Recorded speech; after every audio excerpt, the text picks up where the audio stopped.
আসসালামু আলাইকুম, সবাইকে শুভেচ্ছা জানাচ্ছি। মাসুম মাহবুব দেখছেন ওপেন দ্য ইউটিউব চ্যানেল এবং মাসুম মাহবুব ফেসবুক পেজ।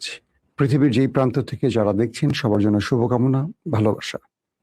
দর্শক, বেশ কিছু আন্তর্জাতিক বিশ্বের গুরুত্বপূর্ণ খবর নিয়ে বসেছি। আমি সংক্ষিপ্ত সময় চাইবো আপনাদেরকে সেই খবরগুলো একটা একটা করে পৌঁছে দেওয়ার জন্য। আজকের প্রধান শিরোনাম: কাতার বলছে ওমান এবং ইরানের মধ্যে হরমুজ ইস্যুতে আলোচনা এগিয়ে চলছে, ভালো রেজাল্ট আসতে পারে। অন্যদিকে মার্কিন প্রেসিডেন্ট ডোনাল্ড ট্রাম্প ইরানের মিসাইলের ভয় খাবারের ট্রাকে করে পালিয়ে গেলেন।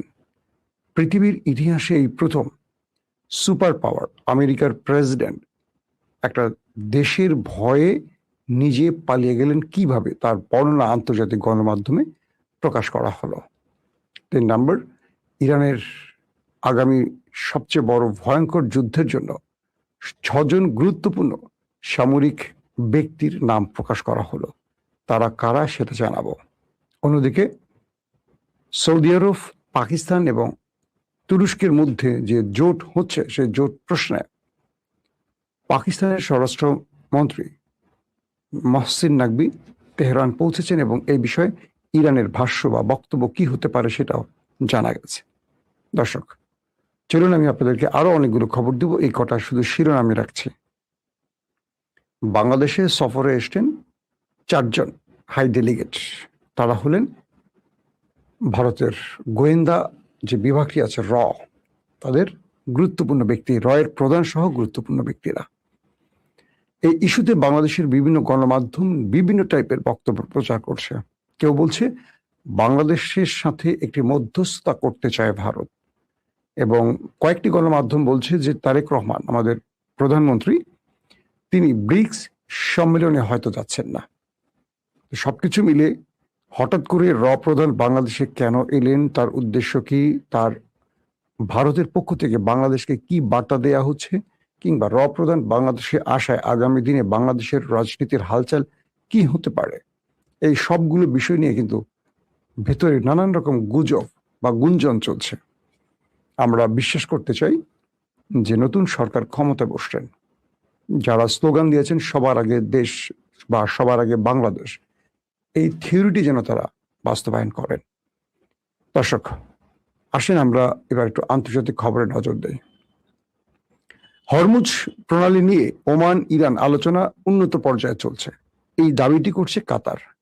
কাতারের পররাষ্ট্র মন্ত্রণালয়ের মুখপাত্র মাজেদ আল আনসারি বলেছেন, হরমুজ প্রণালীতে নৌ চলাচলের ভবিষ্যৎ নিয়ে ওমান ও ইরানের মধ্যে আলোচনা একটি উন্নত পর্যায়ে পৌঁছেছে।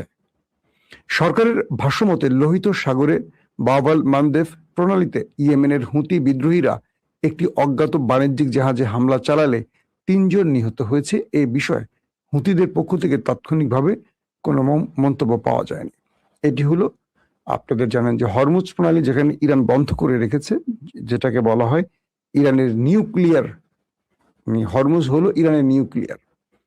তো সেখানে এই দুটো দেশ ওমান এবং ইরানের মধ্যে একটা আলোচনা চলছিল যে হরমুজ তারা কিভাবে মেনটেন করবে, পরিষেবা দেবে এই দুটো দেশ, সেই বিষয়ে আলোচনার এখন চূড়ান্ত পর্যায়ে আছে।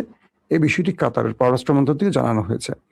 এতে করে এই যে 2 দেশের মধ্যে আলোচনা চলছে, এতে করে এই অঞ্চল থেকে ইরান চাইছে মার্কিনীদেরকে হটাতে বা আউট করে দিতে।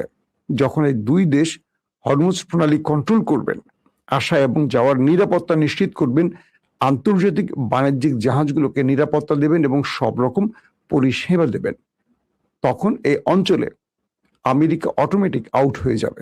এটি হলো ইরানের মূল চাপ, এবং সেই হিসেবে ইরান এবং ওমানের মধ্যে এই আলোচনাটি খুব দ্রুত গতিতে এগুচ্ছে এবং ভালো দিকে যাচ্ছে বলে দাবি করা হচ্ছে। আর দ্বিতীয় যে খবরটি দিলাম সেটি হলো লোহিত সাগরে বাব-আল মানদেব প্রণালীতে ইয়েমেনের হুতি বিদ্রোহীরা একটি বাণিজ্যিক জাহাজে হামলা করেছে, এতে করে 3 জন নিহত হয়েছেন। এই বিষয়ে হুতিদের পক্ষ থেকে তাৎক্ষণিকভাবে কোনো মন্তব্য না করলেও বলা হচ্ছে যে হুতিরা এই অঞ্চলে কিছু দেশের জন্য জাহাজ চলাচল বা কার্গো চলাচলে নিষেধাজ্ঞা দিয়েছে, তার মধ্যে অন্যতম হলো সৌদি আরব, এবং তারা সিরিজ সৌদির জাহাজগুলোতে হামলা করে সৌদিকে পাগল করে তুলছে। আর ঠিক সেই হিসেবেই সৌদি আরব আবার 3টি দেশকে নিয়ে একটি নতুন জোট করেছে। এটা নিয়ে আমি লাইভে বিস্তারিত বলবো আপনাদের। সংযুক্ত আরব আমিরাতের রাষ্ট্রপতির একজন জ্যেষ্ঠ কূটনৈতিক উপদেষ্টা আনোয়ার গারগাস বলেছেন, মধ্যপ্রাচ্য অনির্দিষ্টকালের জন্য যুদ্ধ বা শান্তি কোনো অবস্থাতে থাকতে পারে না। তিনি আরো বলেন, এই অঞ্চলের স্থিতিশীলতা এবং জনগণের ভবিষ্যতের জন্য দৃষ্টিভঙ্গি ও দিক নির্দেশনায় স্বচ্ছতা প্রয়োজন। ভালো কথা বলেছে, কিন্তু সমস্যাটা হলো ভালো কাজ তারা করছে কিনা।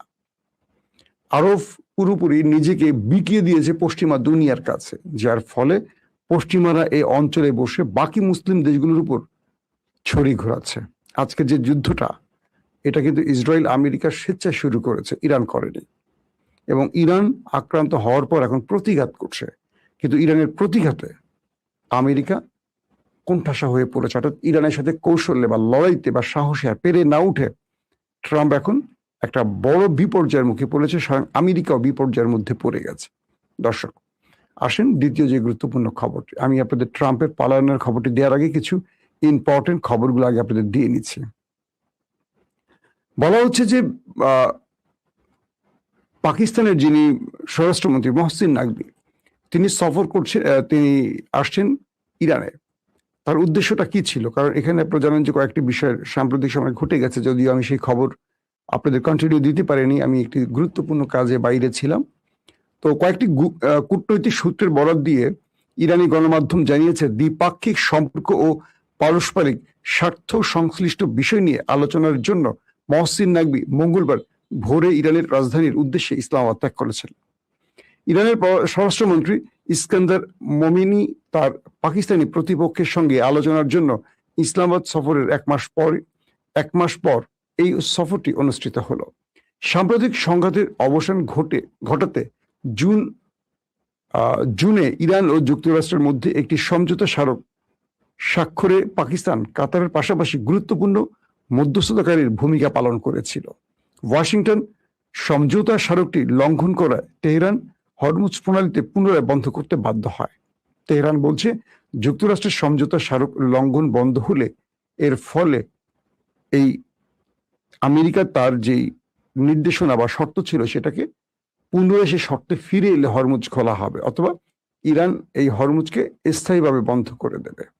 দর্শক, আপনারা জানেন যে ইরানের সশস্ত্র বাহিনীতে 6 জন ব্যক্তিকে পরিবর্তন করা হয়েছে। এরা খুবই গুরুত্বপূর্ণ ব্যক্তি। এদেরকে হঠাৎ করে দায়িত্ব দিয়েছেন আমাদের সর্বোচ্চ নেতা আয়াতুল্লাহ আলী খামেনির ছেলে, এখন নতুন যিনি আয়াতুল্লাহ হয়েছেন মুজতফা খামেনি। তো ইসলামী বিপ্লবের নেতা আয়াতুল্লাহ সৈয়দ মুস্তফা হুসাইনি খামেনি ইসলামী বিপ্লবী রক্ষী বাহিনী, যেটাকে IRGC বলা হয়, তার প্রধান সহ 6 জন শীর্ষ সামরিক পদে নতুন নিয়োগ দিয়েছেন। নেতা মেজর জেনারেল আলী আব্দুল্লাহিকে ইরানের সশস্ত্র বাহিনীর চিফ অফ স্টাফ হিসেবে নিযুক্ত করেছেন।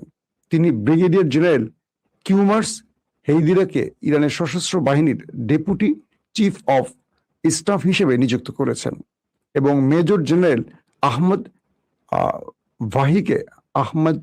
বাহিদিকে IRGCর প্রধান কমান্ডার হিসেবে নিযুক্ত করেছেন। সকল ইরানি বাহিনীর সর্বাধিনায়ক মেজর জেনারেল মুস্তফা ইজাদিকে IRGCর উপ সর্বাধিনায়ক হিসেবে উপযুক্ত করেছেন। এছাড়া তিনি রিয়ার অ্যাডমিরাল আলী ওজমাইকে IRGCর নৌবাহিনীর কমান্ডার হিসেবে নিযুক্ত করেছেন। এছাড়া হোসেন তায়েফকে IRGCর বাসিক সংগঠনের প্রধান হিসেবে নিযুক্ত করেছেন। অর্থাৎ যে স্টেটমেন্টটি পাওয়া গেছে সেটি হলো, সাম্প্রতিক সময় আমেরিকার প্রায় 20টির মতো যুদ্ধ বিমান ইরানের চারপাশে ঘিরে আছে। এই জন্য মুস্তফা খামেনি তার বাহিনীকে সর্বোচ্চ নির্দেশ দিয়েছেন আরেকটি যুদ্ধের জন্য, এবং এই নির্দেশনায় বলা হয়েছে আমেরিকাকে তারা বড় ফ্রেমে যুদ্ধে মোকাবেলার জন্য যেন সর্বোচ্চ প্রস্তুত থাকে। এবং মিস্টার মুস্তফা খামেনির পক্ষ থেকে বলা হয়েছে তারা তাদের শত্রুদেরকে যে কোনো তাদের পরিকল্পনায় ব্যর্থ করার জন্য সর্বাত্মক সব টাইপেরই প্রস্তুতি নিয়ে রেখেছে। পাশাপাশি মুস্তফা খামেনি তার সবগুলো বাহিনীকে নির্দেশ দিয়েছেন যেন আমেরিকার নতুন কোনো হামলা প্রতিহতে তারা কেউ সময় ক্ষেপণ না করে। পাশাপাশি আরো বলা হয়েছে, ইরান তার শত্রুকে পাল্টা আঘাতের আগে প্রয়োজনে নিজে যদি আঘাত করে তার সার্বভৌমত্ব রক্ষায় কোনো প্রয়োজনীয় থাকে সেটা যেন ইরান করে। অর্থাৎ এক বাক্যে যদি আমি সহজ বাক্যে বুঝিয়ে বলি, আমেরিকার বিরুদ্ধে ইরান আরেকটা বড় যুদ্ধের প্রস্তুতি নিচ্ছে এবং সেই যুদ্ধের জন্য ইরানের সশস্ত্র বাহিনীগুলোকে মুস্তফা খামেনি নতুন করে আবার নির্দেশনা দিয়েছেন। দর্শক, তারপরে গুরুত্বপূর্ণ খবর হলো যে ইরান আমেরিকার স্বার্থ সংশ্লিষ্ট এক মিত্রর জাহাজে এক ভয়াবহ অ্যাটাক করেছে এবং এই জাহাজে হরমুজে এই অ্যাটাকটি হয়েছে, যার ফলে আমেরিকা নতুন করে ইরানের আরেকটি ধাক্কা পেল।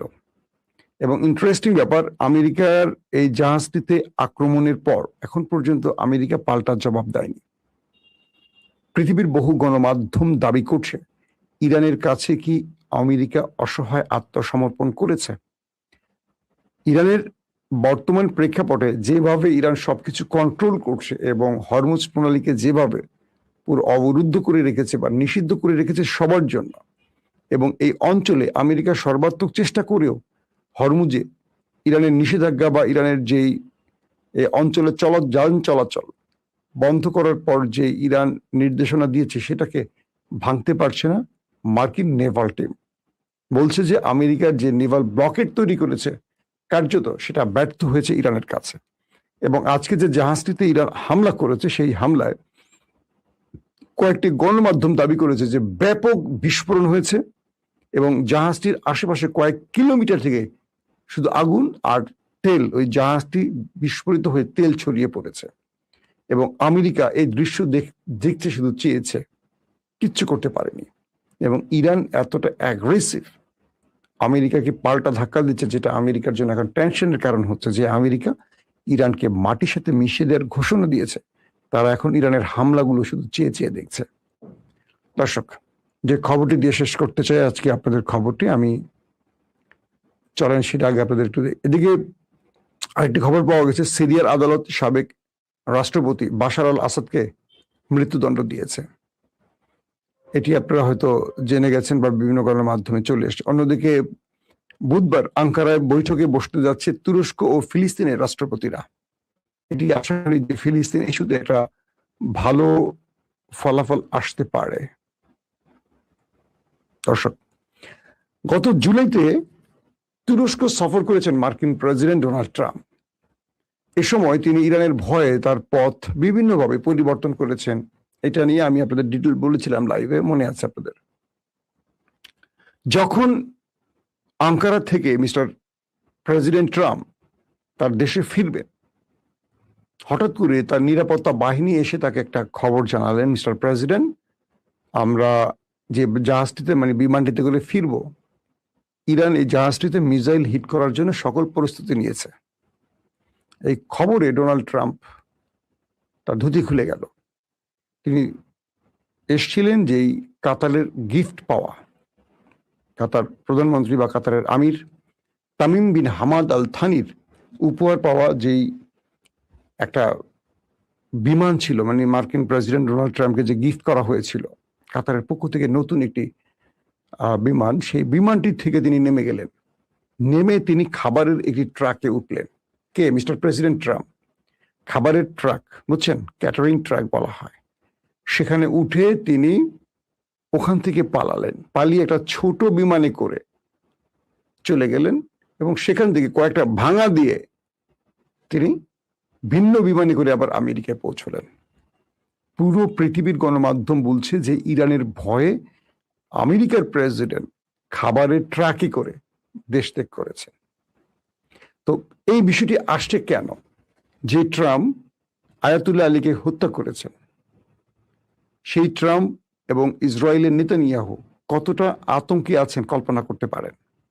দ্বিতীয় বিষয়টি হলো, যে ট্রাম্প এত বড় বড় কথা বলছেন, সেই ট্রাম্প ব্যক্তিগতভাবে আসলে ইরানের ভয়ে কতটা কাপুরুষের মতো ভূমিকা পালন করছেন, এই ঘটনাটি তার সবচেয়ে বড় প্রমাণ। বলা হচ্ছে সেই রিপোর্টগুলোতে পৃথিবীতে, মানে পৃথিবীর ইতিহাসে কোনো মার্কিন প্রেসিডেন্ট এতটা ভয়ে এইভাবে পালায়নি যেটা ট্রাম্প পালিয়েছে। তার মানে আমেরিকা এইটুকু বুঝতে পেরেছে তারা মৌমাছির বাসায় বা কি মৌচাকে ঢিল মেরেছে, আর ইরান হলো সেই মৌচাক। কারণ ইরান বলেছে তারা যে কোনো সময় এই সুযোগটি কাজে লাগাবে। যারা আয়াতুল্লাহ আলী খামেনিকে হত্যা করেছে, তাদের প্রতিশোধ নেওয়ার শপথ করেছে ইরান। আর তাই ইরানের ভয় এখন আমেরিকা বা ইসরায়েল, পৃথিবীর বিভিন্ন দেশে তারা সফর যে করছে এইভাবেই করছে। হয়তো সবগুলো ঘটনা সাক্ষাৎ প্রমাণিত হচ্ছে না বা আসছে না। যেমন নেতানিয়াহু তার দেশেই সবসময় আতঙ্কে থাকে এবং তার প্রতিটা গতি প্রকৃতি বা চলাফেরার মধ্যে যথেষ্ট রেস্ট্রিকশন আছে, এবং ট্রাম্পেরও আছে। তো এক ইরানকে টোকা দিয়ে আমেরিকা ইসরায়েলের ঘুম মোটামুটি আমরা বলতে পারি হারাম হয়ে গেছে। দর্শক, আজকের মতো বিদায় নিচ্ছি। ইনশাআল্লাহ আজ রাতে 11টার পরে আরেকবার লাইভে আসার চেষ্টা করব। সে পর্যন্ত আল্লাহ আমাদের প্রত্যেককে নিরাপদে রাখুন, সুস্থ রাখুন। আল্লাহ হাফেজ।